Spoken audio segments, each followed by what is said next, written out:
Welcome to the Diabetes Revolution podcast with Dr. Sarah Townley, the type 2 diabetes coach, clinical pharmacist, and mom of 7 angels. You don't have to struggle and fight with your blood sugars for the rest of your life. I'm here to teach you the skills you need to control and even reverse this disease. There is such a thing as getting off your meds and creating a future free from diabetes. And you can have it too. Let's get down to business. Hi, friends. This is Sarah back for another episode of the Diabetes Revolution podcast. Lots of thoughts going on right now about Thanksgiving in my house. We had no plans until about a week ago. And now we have 8 adults and 7 children coming over so far. It's my 2 besties, though, with their families, so we're all going to pitch in to make it happen. The best part to me, though, is all the fun we're going to have together. And that's something I want to share with you if you're feeling any trepidation about Thanksgiving coming up soon. You know, many of my clients feel anxiety around holiday season food. And that's understandable, given how most Americans turn the time between Thanksgiving and the New Year into one continuous celebration with food.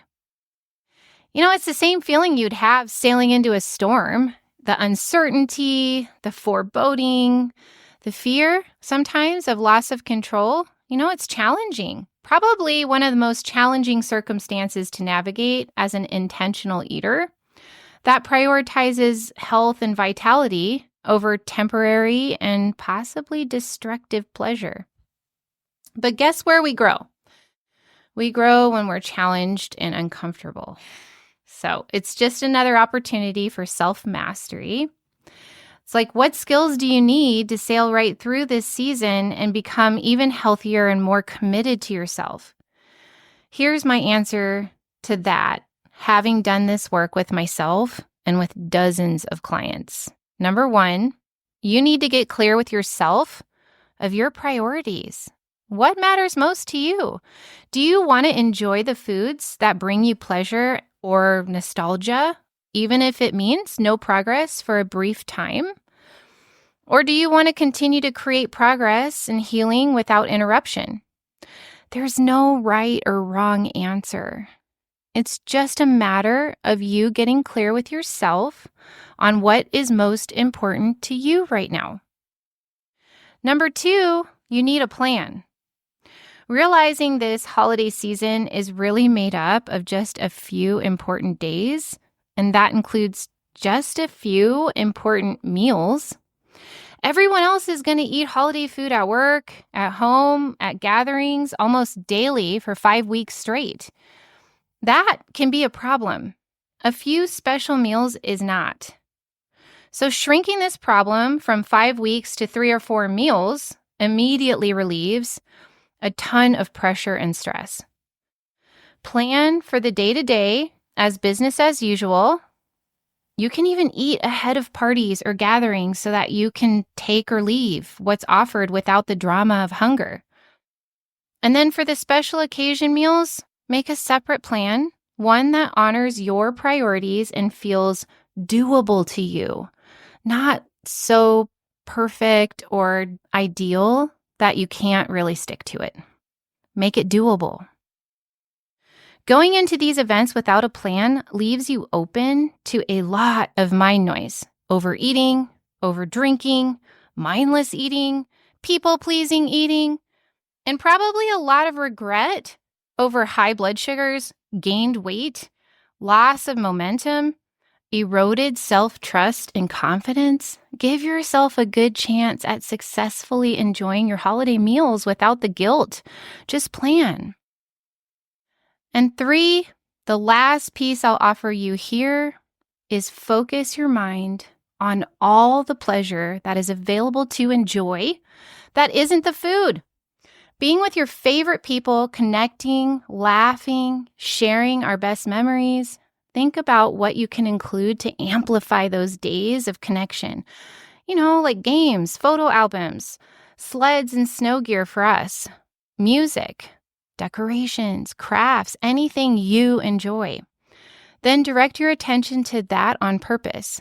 Really be present with what joy and contentment is right there that you may have missed if all your focus was on the food and drink. I love believing that miracles are all around me, and all I have to do is notice them. When we notice, we give thanks for our lives and our creations. If you're listening to this podcast at another time of the year, guess what? This is still applicable to something coming up on your calendar, I'm sure. Vacations, weddings, celebrations, I hope, are a regular part of your life. Today, I want to shock and scandalize you with statistics that will immediately launch you into a frenzied search for your sweatbands. That's a dramatic, transparent disclosure of my agenda. I've been turning this topic around in my mind for quite a while, and as I was reading Good Energy by Casey Means, a great book that I highly recommend, the last piece clicked into place for me to talk about this with you. And I want to tell you about this in a story of my own personal revelations, instead of making this a boring primer on mitochondria and exercise. I want to tell you in a way that you can feel the same feelings I had as I learned these things, because feelings drive action. We think we are logical, rational beings that take action, from information, from data. But the truth is our feelings drive our choices and actions. So let's leverage our awareness of that to generate healthy habits and behaviors. This is what is meant by the saying, listen with your heart. Try to connect to this information in a way that moves you, ultimately, into action. Some months ago, I was listening to a podcast called The Drive, in which the host, Peter Attia, was interviewing a scientist and researcher named Gerald Schulman. It was a super nerdy podcast, my favorite kind, in which Dr. Schulman was sharing some profound observations in his lab that for the first time in several years changed my understanding of how type 2 diabetes develops in the human body. He was describing research findings he had while studying 20-year-old healthy Yale College students that were sedentary. Even these young whippersnappers were showing a disturbing physical manifestation of not moving their bodies much. What was happening was what Dr. Schulman, now the co-director of the Yale Diabetes Research Center, believes is responsible for the earliest stage of insulin resistance. He said that when you look at the muscle fibers of these young sedentary students under a microscope, you see large lipid droplets. Basically, you see accumulation of fat molecules, sort of crowding out the inside of the muscle cell. Which makes sense, right? Because these people aren't moving much, so they aren't using all this fat for energy, so it's just backing up. And this is a problem because it physically interferes with the communication signals from the outside of the cell to the inside of the cell. There's a blockage of communication. So when insulin binds the receptor on the outside of the cell, the message just doesn't get delivered to the inside properly, so that the channels that allow glucose into the cell open. And then he went on to say that he compared muscle biopsies, which are just small snippets of muscle tissue, between these healthy sedentary young subjects to muscle biopsies of people with type 2 diabetes. And what he said really shocked me. Immediately, he says you can tell there is a difference with the naked eye between the samples. Muscle tissue from the young healthy subjects had more shape and structure to them. They were firmer and held their shape in space on the microscope slides. However, the samples from the people that were diagnosed with type 2 were like little puddles. They were so shapeless, they behaved more like liquid than solid. And when he looked at the muscle cells under the microscope, he found that they both had lipid droplets inside them. But the major difference was that those lipid droplets within the muscle cells of the healthy young subjects had little mitochondria attached to them, like backpacks. These mitochondria were burning through the fat to generate energy, albeit slowly because these folks were quite sedentary. The diabetic cells had much fewer mitochondria turning over the fat droplets, generating very little energy at all. So this blew my mind. For those of you listening and thinking, what the heck, Sarah? How am I supposed to listen to this with my heart? Stay with me. I've been teaching for half a decade that insulin resistance begins in the liver. But there's actually a critical step before the liver becomes insulin resistant. What is it? It's essentially a buildup of energy inside the muscle fiber that gums up communication and blocks glucose transport into the cell. Your muscle mass is responsible for a third or more of all the energy that's burned from food in your body. And if it's partially blocked from doing that, guess where all that energy that is not being burned is going? Your liver. Your liver is going to have to find a way to store it. Remember, glucose and fats in your blood will either have to be burned or stored. There's only two ways for them to go. So if your muscle is burning significantly less, more will have to be stored. And your liver will have to convert any glucose not burned into storage. Fats not being burned by the muscle literally just back up into the bloodstream and then are brought to the fat cell to be stored. Filling up your fat stores with all this energy not being burned eventually leads to fatty liver, more ectopic fat in and around the pancreas and other organs, inflammation, and elevated insulin levels, and severe insulin resistance, the defining characteristic of type 2 diabetes. So here's a fact that Dr. Schulman shared that is so valuable. The blocked transport of glucose into the muscle cell has been shown to be completely reversible through exercise. As little as 45 minutes of aerobic exercise completely restored the muscle's ability to take up glucose from the bloodstream at the normal rate of an insulin-sensitive person. Why does that happen? Well, there's two reasons, most likely. One, you burn up a lot of that backed up energy inside the cell to make room for more to enter. Fat and glucose exit your body through your mitochondria. These are the energy factories of the body, found inside each cell. They convert food energy into cellular energy that then powers the body. Different types of cells have different numbers of mitochondria depending on the kind of work that they do. The liver, the brain, the muscle, reproductive organs, they are the richest in mitochondria because they're the most metabolically active tissues in the human body. Reason number 2 is that a contracting muscle fiber does not require insulin for glucose to enter the cell. Even insulin-resistant muscle cells become like little sponges for glucose when they're working. That's why going for a walk, even at a comfortable pace, can have such a dramatic effect on your blood sugars. Those major muscle groups are soaking up glucose with ease. This is really powerful information. Let's now put it into context of some of the statistics that Dr. Means shares from the CDC in her book, Good Energy. So the CDC reports that more than 75% of American adults do not engage in the recommended amounts of physical activity, and 25% aren't active at all.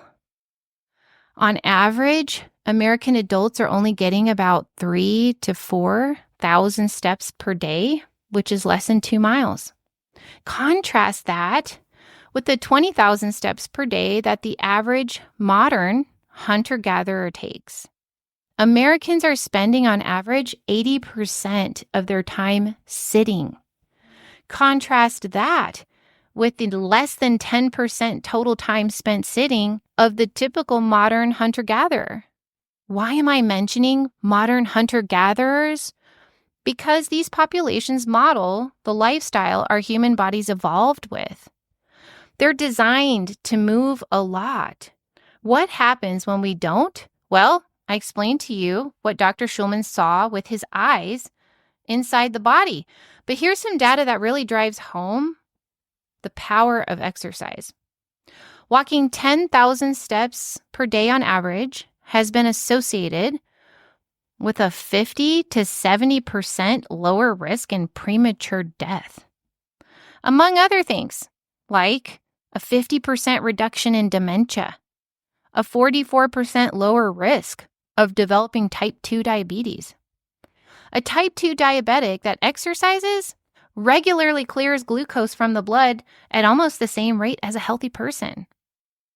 And it turns out that frequent, brief episodes of exercise are more effective at stabilizing blood sugars than longer, less frequent episodes. Let's look at the studies Dr. Means presents to demonstrate this finding because they're so fascinating. So she presents two different studies. In the first study, she had 11 participants that were jogging for their exercise, and they had 4 different regimens. No exercise, 20 minutes of jogging before breakfast, lunch, and dinner, 20 minutes of jogging after breakfast, lunch, and dinner, and then the last group, short spurts of jogging for just 3 minutes every half hour throughout the day. So all 3 movement patterns ended up with 60 total minutes of jogging per day. But what was so amazing was that the people who did the short spurts of jogging throughout the day had significantly lower post-meal glucose spikes compared to the longer pre- and post-meal joggers. And then the second study was in people who were just walking, and they were only doing a grand total of 30 minutes of walking per day. And they had 3 different walking patterns, or they had 3 different groups. One was sitting for 9 hours. 2 was walking for a 30-minute period of time just once per day and then sitting. And then the third group did regular activity breaks of walking for 1 minute and 40 seconds every 30 minutes. And guess what the study showed? The people who took the short walks every 30 minutes had the lowest post-meal glucose spikes and insulin levels. Isn't that fascinating? So what does that tell us? Just moving more, like even if you can't get a workout in once a day, doesn't mean that you can't have a measurable impact on your blood sugars by getting just frequent movement throughout your day. That could just look like walking farther in parking lots and taking the stairs instead of an elevator. Like you can just work in brief spurts of exercise frequently throughout the day and see an even better response in your blood sugars than if you had done a focused 30 or 60-minute workout. Something magical happens when you exercise even beyond burning the backed up energy and blunting the post-meal blood sugar spikes. You double your mitochondrial number, and the efficiency of your mitochondria dramatically improves. That means your body's furnace, its muscle mass, is burning way more energy even at rest. This really brings understanding to why some people, like Dr. Ted Naiman, who wrote one of my favorite books of all time, The PE Diet, call type 2 diabetes energy toxicity. Too much stored accumulated energy in the body, even at the level of the muscle cell, is directly causing insulin resistance. In his book, he gives us some fascinating details of the benefits of different types of exercise. Light exercise burns almost exclusively fat and little to no glucose. Intense exercise, on the other hand, burns mostly glucose, and this dramatically increases insulin sensitivity for hours afterward. Light exercise doesn't stimulate much adaptation in the body, whereas intense exercise will.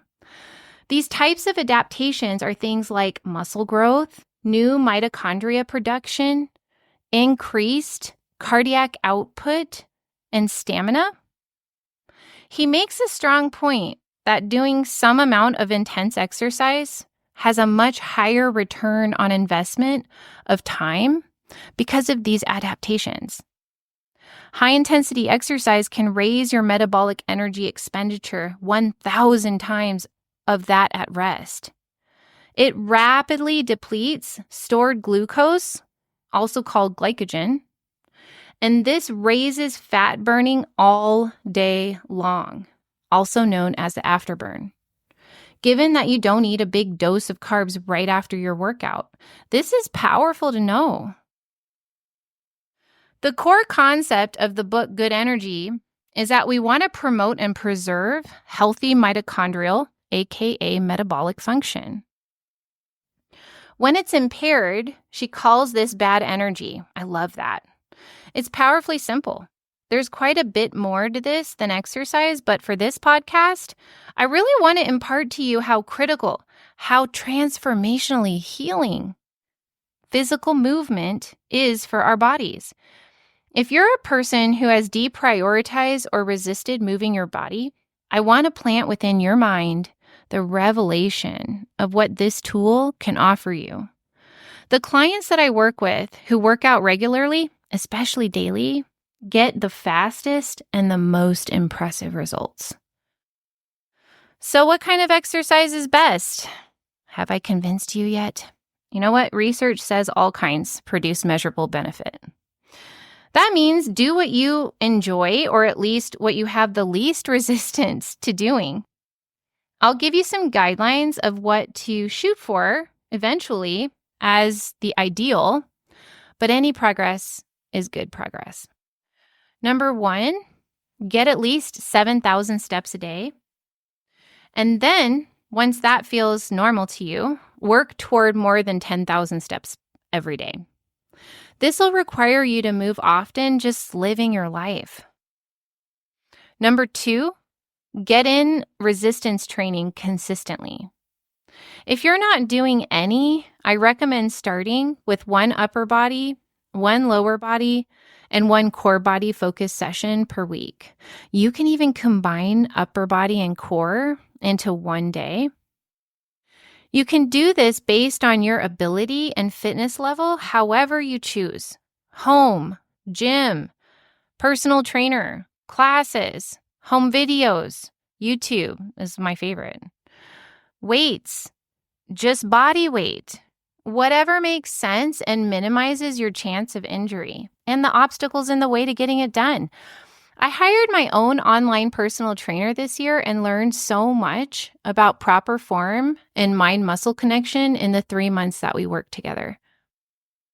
Number 3, do some kind of training that elevates your heart rate to 60 to 70% of your maximum heart rate for at least 150 minutes per week. That works out to be about 30 minutes a day for 5 days a week. This is also known as Zone 2 training.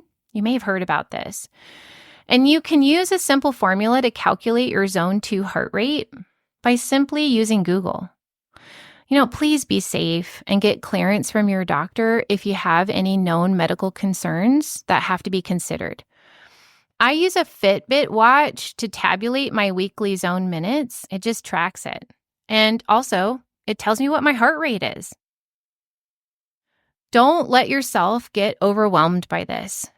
I didn't tell you what to do.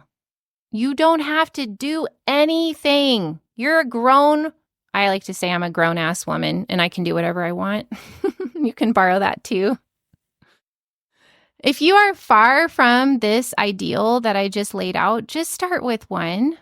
Start with any of the 3 and make a 10% improvement until that feels normal to you. And just keep upping the ante as things start feeling easy, and you will make progress. Remember, the process of improving yields massive benefits.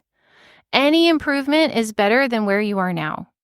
And you will see the truth of that in your blood sugars almost immediately. Okay, so that's my message for you today. Where do you want to start implementing? I'm rooting for you. I believe you can create any possibility in your life that you deeply desire.